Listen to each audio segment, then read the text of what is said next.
15 사이에 구멍 난 데서 막 핏방울이 쫙 나왔어요. 침대 커버 젖을 정도로. 15 인생에 처음 느껴본 극한의 고통이었습니다. 생사를 파고드는 통증. 너무 아파가지고 그때 기억도 잘 안 나는데 다리에서 떨었거든요. 가만히 있지 않으면 내가 죽을 수도 있겠구나. 생 고문을 당한 거죠. 공포의 시간 끝에 지울 수 없는 악몽이 새겨졌습니다. 그날 그곳에 간 것이 화근이었습니다. 7층에 있었는데. 새벽 시각 동네 형을 따라간 곳은 한 모텔. 맞아요. 무슨 일이 벌어질 것 같은 두려움에 친구를 불렀는데 분위기가 심상치 않았다고 합니다. 온 가족이 여기서 막 형들 담배 피우고 있어요. 그래서 제가 하고 있었는데 이제 윤혁이 뭐 작업해야 되니까 저보고 물티슈를 사오래요. 저한테 자꾸 욕하면서 선만 이렇게 따라서 이렇게 동그랗게 해오래요. 컴퓨터 사이트는 그런 돼가지고 저보고 돌라는데 이렇게 삐뚤어졌거든요. X발했을 때 똑바로 했어 하면서 자꾸 움직이냐고 하면서 그렇게 욕하고 있었어요. 위협적인 분위기 속에 시작된 문신. 문신? 문신을 지금 시술을 한 사람은 한 살 위 중3 형이었습니다. 중3이 중2한테 문신을요? 말이 돼요 이게? 너무 아파가지고 다리에서 떨었거든요. 그래서 저 움직이니까 움직이지 말라고 의자 다리 어디서 펑 쳤어요. 험악한 분위기에 도망칠 수도 없었다고 합니다. 아이고 참. 그러다가 너 그만다 하니까 모텔 침대 옆에 각 티슈 나무 케이스로 된 거 있거든요.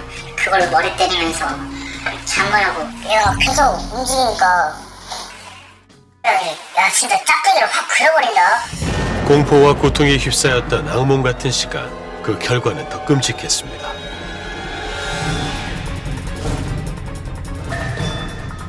열다섯 살 정연이 허벅지에 20cm 크기의 잉어 문신이 새겨진 겁니다. 아 지금 뭐예요? 참. 충격이 되게 컸죠. 그 처음에는 아이를 막 다그쳤어요. 너 이거 어떻게 된 거냐. 아빠 이거 제가 한 게 아니라 아니, 당한 저게 거예요. 뭐예요, 누구한테 사- 그랬더니 형한테. 낫지도 않은 상태에서 일단은 문신을 당했다는 그 순간 가슴이 가슴이 찢어지죠. 가슴이 아프죠. 모텔에서 문신을 받은 건 지난해 10월. 부모님은 이 사실을 올해 3월에 알게 됐습니다. 5개월 동안 꽁꽁 숨겨온 겁니다. 제가 만약에 부모님한테 말하면 제가 신고하지 말라 해도 부모님은 제 걱정되라도 할 거 아니에요. 그러면은 또 그 형한테 연락이 가고 계속 찾아다니고 저 보호할까 무서워가지고. 하는 애를 보면 하늘이에요, 하늘. 그냥 말하면 들어야 되는. 다 그래요. 이 동네 사는 애들한테 걔는 제일 무서운 형. 무서운 형? 제일 무서운 아이. 제일 겁없는 아이. 그런데 그 형이 문신을 새긴 건 정연이뿐만이 아니었습니다. 또 있다고요 학생이? 친구 민준이도 지난해 10월 같은 일을 당했습니다. 팔에서부터 가슴까지 선명하게 새겨진 문신. 아유, 뿌린 거예요? 아유 중학생 몸에 저 뭐예요? 아니 아이고 저게 뭐야? 학교 끝나고 자기 집 앞으로 오라는데 왔는데 택시 타고 바로 갔어요. 모텔 가가지고 있었어요.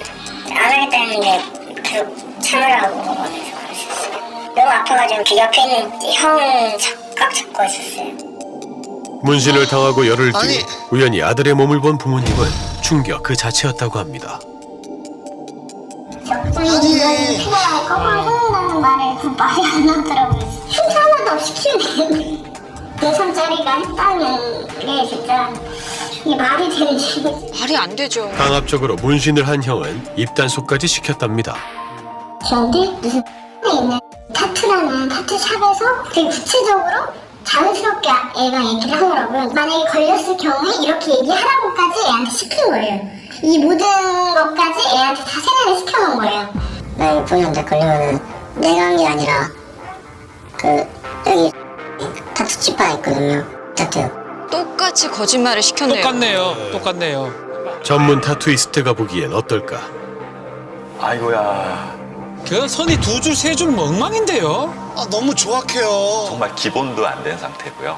저 선을 뭐 지저분하게 그리고 깨끗하게 그렸고 이거는 중요한 게 아니에요. 내 작업의 안전성을 알 수 있는데 보통 4년에서 5년 정도가 걸리는 일이에요.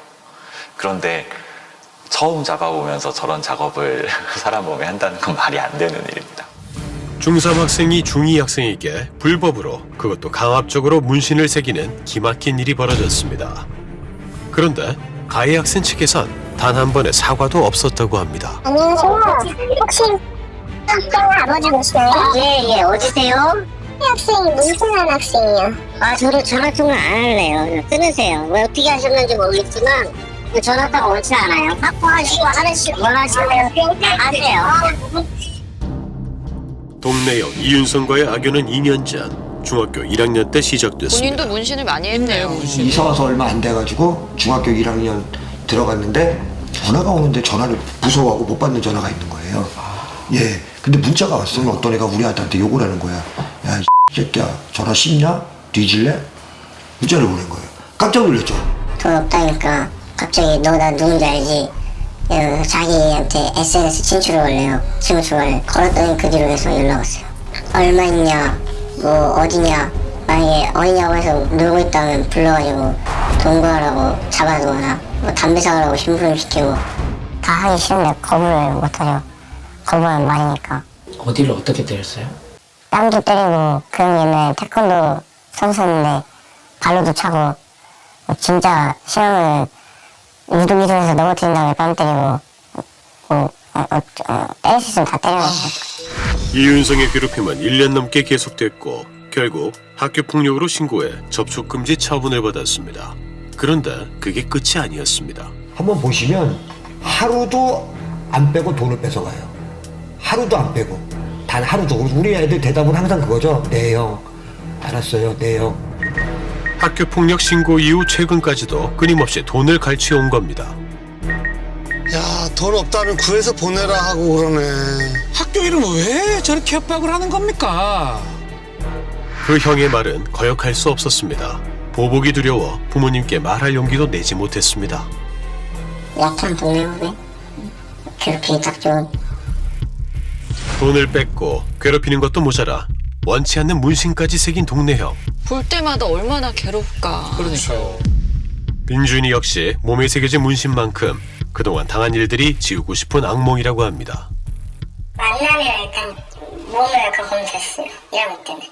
돈 있는데 없다 하면 이제 나오면 다들 나오면 맞는 거라고 하면서 다 뒤지고 그랬어요. 그래서 저희 막 신발에도 숨겨두고 그랬어요.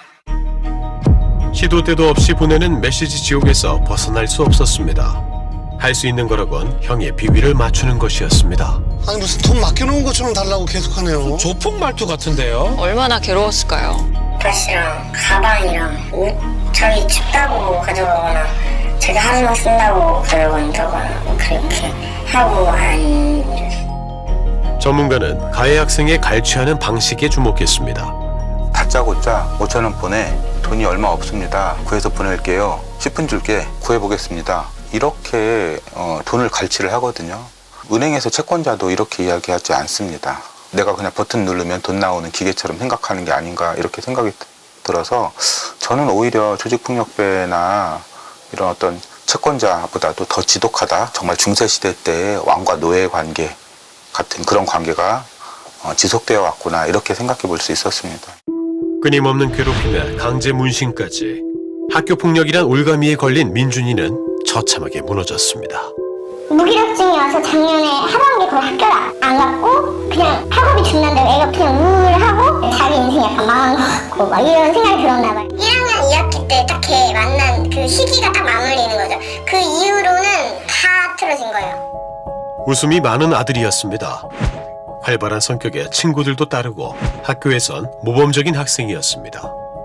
상장이 정말 많았네요. 공부도 잘하고요. 중학교 1학년 때 반장도 했다고 해요. 리더십이 있고 학업도 우수하고 선생님들 칭찬이 가득하네요. 이런 아들이 변했으니 얼마나 속상하겠어요. 네. 최악이래요. 떠올리고 싶지 않아요. 어머니는 현재 직장도 그만두고 아들 곁을 지키며 함께 정신과 치료를 받고 있는데요. 가장 두려운 건 극도의 불안감입니다. 얘는 엄마나 뭐 선생님이나 선생님이고 뭐 누구고 아무도 자기를 지켜줄 수 없고 그 형이 죽거나 내가 죽거나 해야 이거는 끝나는 거야 엄마. 그 정도로 심각하다고 말을 했어요. 이윤성, 이름 석자는 동네에서 꽤나 유명합니다. 애들 돈 뜯고 막 담배 피고 때리고 있을까봐 무서워서 맨날 돌아간 적도 있고 아니면 무서워가지고 숨어 다닌 적도 있고 그 형에게 눈도장이 찍히면 단톡방에 초대를 받고 괴롭힘의 대상이 된다고 합니다. 그래서 30명 넘은 애들 초대하고 저보다 어린이들도 초대하고 5명인가 초대하면 나갈 수 있고 그래서 초대하고 나가고 또 걔네들은 또 초대하고 나가고 걔네들이 다 돈 그런 것 같아요. 진짜 그 형은 악마예요, 악마. 진짜 와, 그 형은 진짜 상상을 못해, 상상. 피해 학생들이 가장 두려워했던 시간은 새벽 3시. 얘네들끼리 공포에 새시는 말이 있어요. 3시마다 그 형한테 연락이 와요, 새벽 3시마다. 3시 30분 정도부터 몇 시까지 새벽에? 구하라고 할 때가 있어요. 야, 저 시간에 돈을 구하라는 게 말이 돼요? 잘 시간이나 메시지 못 볼 수도 있잖아요. 그러면 만났을 때 또 맞을 수가 있어서 답을 안 할 수가 없었다고. 아, 정말 힘드네요. 그래서 연락 올 때마다 심장 막 두근거리면서 진짜 터질 것 같이 막 무섭고 스트레스 엄청 받고 그랬는데 동네에서 무서운 형이라 불린다는 이윤상. 후배들을 자주 괴롭힌다는 장소를 탐문해봤는데 만날 수는 없었습니다. 수소문 끝에 연락이 됐는데요. MBC 실화탐사대 제작진입니다. 정말 잠깐이라도 안 될까요? 혹시 어디서 만나요? 편한 대로 내가 갈게요. 자신의 이야기를 증언해줄 친구들과 함께 인터뷰에 응했습니다. 돈 뺏은 거 맞고 그리고 제가 걔네들한테 무서운 형인 것도 맞아요. 솔직히 인정하고 인정하는데 걔를 때리거나 목을 쏘게 된 적이 단 한 번도 없어요. 저는. 아까 맞았다고 한 친구들이 많았는데. 그러니까요. 강제로 문신을 한 것도 아니랍니다. 둘 다 그냥 자기가 하고 싶어서 하는 것 같아요. 하고 싶어서요? 이것부터 먼저 보여드릴게요. 이거 조사받고 나서 저한테 연락한 건데 자신이 강요한 게 아니라는 증거라는 거죠? 본인이 해달라고 했다, 죄송하다 이런 내용. 그런 내용이네요. 이윤성의 주장이 사실일까? 계속 안 한다고 했는데 계속 그 문신 사진을 보내면서 이렇게 하라 이렇게 하라 팬이면 그 메시지는 다 체크하는데 만나면 또 협박하고 그러니까 그냥 그렇게 한다고 말한 거예요. 강요했어요. 해보라고 계속 강요하다가 제가 그날 끝내고 싶어가지고 제가 마지막에 한다고 했었다고 하고 그 팬의 내용도 그건 그냥 기분 맞추려고 그냥 그렇게 말한 건데 그걸 자꾸 약간 이용하면서 말하는 것 같아요. 이윤성 측에서 강제로 문신을 한 게 아니라는 증거로 제시한 메시지들. 그런데 전문가들은 다른 맥락으로 볼 수 있다고 합니다. 네가 원한다고 말하게 만들었을 가능성이 높아요. 왜 그러냐면 이들의 대화 내용을 보면 대부분은 다 형이 아이들한테 요구하는 패턴이에요.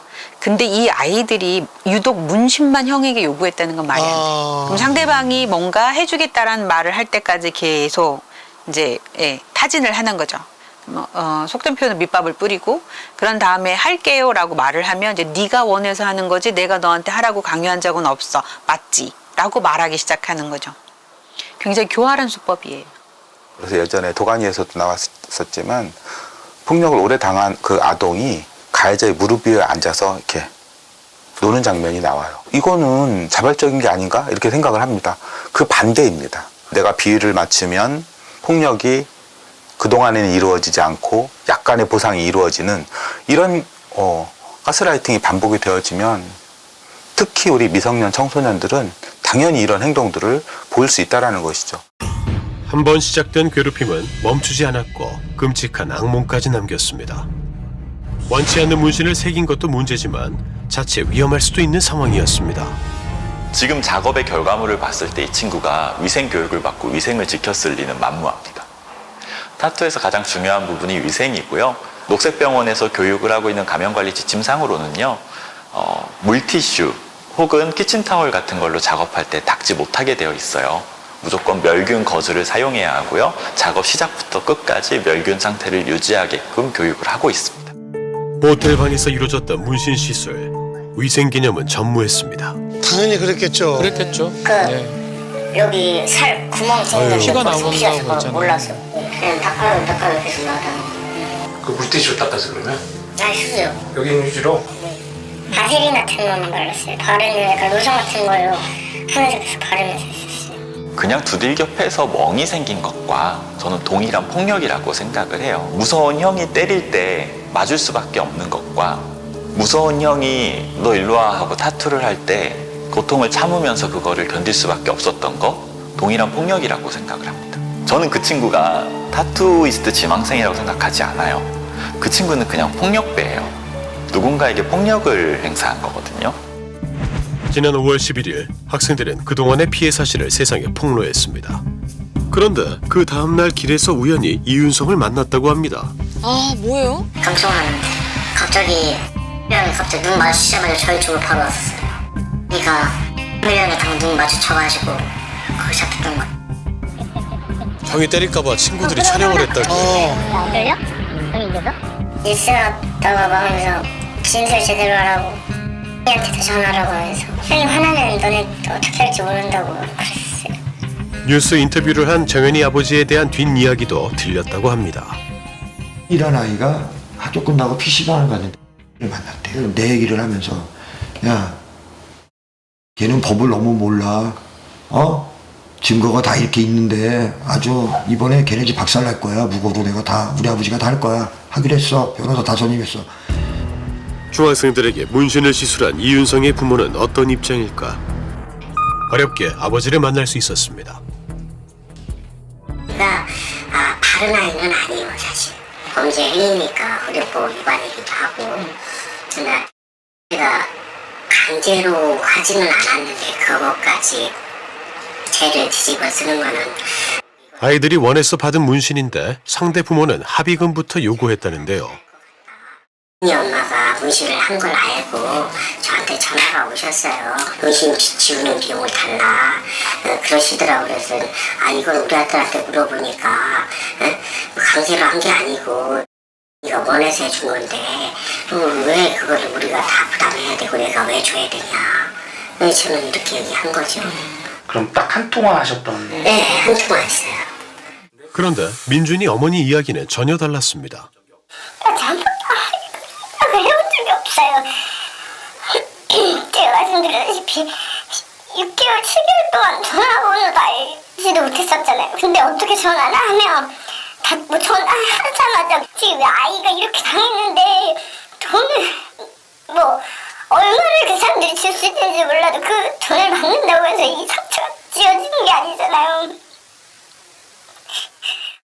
단 한 번의 전화 통화, 대화 전체를 들어봤습니다. 여보세요? 여보세요? 누구세요? 네, 안녕하세요. 혹시 형 아버지 보시나요? 예, 어디세요? 네, 저 초등학생 엄마 되는 사람인데. 누구요? 요 누군데요, 그 친구예요? 네, 학생이 문신한 학생이요. 저도 전화 통화 안 할래요. 끊으세요. 왜 어떻게 하셨는지 모르겠지만 전화 통화 원치 않아요. 확보하시고 원하시면 하세요. 합의금 얘기 전혀 없는데요. 아니 전혀 없잖아요. 제부터 이것도 여기 기록에 있는데 또 본인이 해서 원한 거 봤더라고요. 카톡 사진 봤는데. 이윤성 측에서 억울하다며 제시한 증거 메시지. 본인들은 그렇게 말하지 않았는데 부모님들이 강제로 당했다고 입을 맞췄다는 내용인데요. 그런데 이 메시지에는 숨겨진 진실이 있다고 합니다. 4월 6일 오후 1시 7분 바로 이곳에서 주고받은 메시지라는데요. 핸드폰 키라고 핸드폰 키고 자기가 쓰는 거 봐가지고 그 자리에 있던 친구들도 똑똑히 보고 들었다고 합니다. 그 계란실에서 증거를 만든다 하면서 폰에 패배창을 들어가래요. 형이 불러주는 대로 다 받아 적어라 해서 어쩔 수 없이 받아 적고 다 받아 적은 다음에 이제 친구 만들었으니까 이제 너 아무것도 못하는 거야. 그러니까 이 메시지가 조작됐다는 거네요. 그런데 그 자리에서 정연이 폰에 있는 메시지는 지우고 윤성이만 저걸 가지고 있었대. 증거로 쓰려고요. 지웠어요. 자기가 불량을 자기가 잘못한 거 알면 그냥 찔리는 게 있으니까 지웠죠. 그런데 이윤성이 메시지를 조작한 게 한두 번이 아니었답니다. 형이 돈 뺏다가 지가 1인이라고 그랬어. 형님 전 이 도안이 좋겠습니다. 이걸로 문신하고 싶어요. 이렇게 보낸 다음에 폰으로 잘 못 쓴 다음에 또 자기 폰으로 못 쓰고 폰 못 쓰고 1인 2역 한 거 제가 봐가지고. 이 모든 이야기가 사실일까? 부모님 매일 만났을 때 핸드폰을 뺏어가지고 혹은 핸드폰에다가 받아 적으러 해가지고 그건 혹시 그런 적 있어요? 누가 그러는데? 그런 적이 없어요. 그렇습니다. 얼마든지 메이드 될 수 있는 증거들인 거죠. 조작될 가능성은 충분히 있는 것 같아요.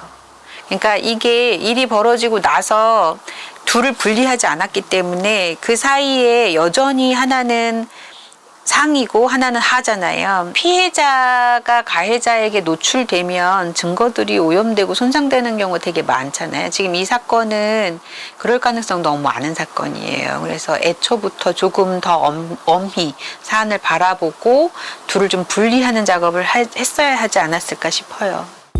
지난 3월 강제문신 건으로 이윤성을 고소했지만 악연의 고리는 끊지 못했습니다. 이게 가장 최근이에요. 언제 또 그랬어? 5월 4일이라 나보고 갑자기 나오라는 거. 5월 4일? 이거 어떻게 해야 돼? 근데 또 돈 있냐 그러는 거야 그날도? 이 상황에도? 이 상황에도 돈 있냐고 돈 뺏어가는 게 정상이냐고요. 아, 나 진짜. 시급하게 해결해야 하는 문제는 또 있습니다. 중학생 몸에 낙서처럼 새겨진 문신 깨끗하게 지울 수 있을까? 이게 제일 큰 문제죠 사실. 완전 울퉁불퉁하잖아요. 안 만져보셨죠? 이 튀어나온 자국들이 있거든요. 바늘 찔러서 생긴 흉터예요. 쉽게 말하면. 경험이 없는 친구들이 이렇게 하면은 지금 보는 것처럼 바늘도 깊고 바늘이 깊으니까 흉도 지고 흉이 져 있으니까 지우기도 힘들고 이런 상태들. 그래서 대략 10번 아유, 10번이나. 아프죠? 아프고 붓고 시술하고 나서 한 1, 2주 정도는 관리해 주셔야 되고. 앞으로 3, 4년 동안 꾸준히 치료를 받아야 한다고 합니다. 문신이 지우는 게 더 아프다 하더라고요. 맞아요. 열심히 받아야죠. 계속 다 지워질 때까지 받아야죠. 속상하죠. 왜냐면 시간도 오래 걸리고 또 잘 지워질지 안 지워질지도 아직 솔직히 확실하지가 않잖아요. 그래서 그게 좀 마음이 아프죠. 지난 5월 19일 이윤성에 대한 경찰 조사가 있었습니다. 대부분 부인하는 정도고 이제 판단은 저희 몫이고 저희가 이제 재조사가 필요 없으면 여기서 바로 서류를 검찰로 송치하는 방안도 생각하고 있고 그렇습니다. 무서웠지만 벗어날 수 없었습니다. 도망치고 싶었는데 탈출구를 찾지 못했습니다. 몸도 마음도 상처투성이가 된 지금 이제라도 그의 손에서 꼭 벗어나고 싶습니다. 만나기 싫어요. 연락 오는 건 얼마인지 거짓말 쳐주시는가 만나지 않으면 좋아요. 없어졌으면 좋겠어요. 형은 좀 사라졌으면 좋겠어요.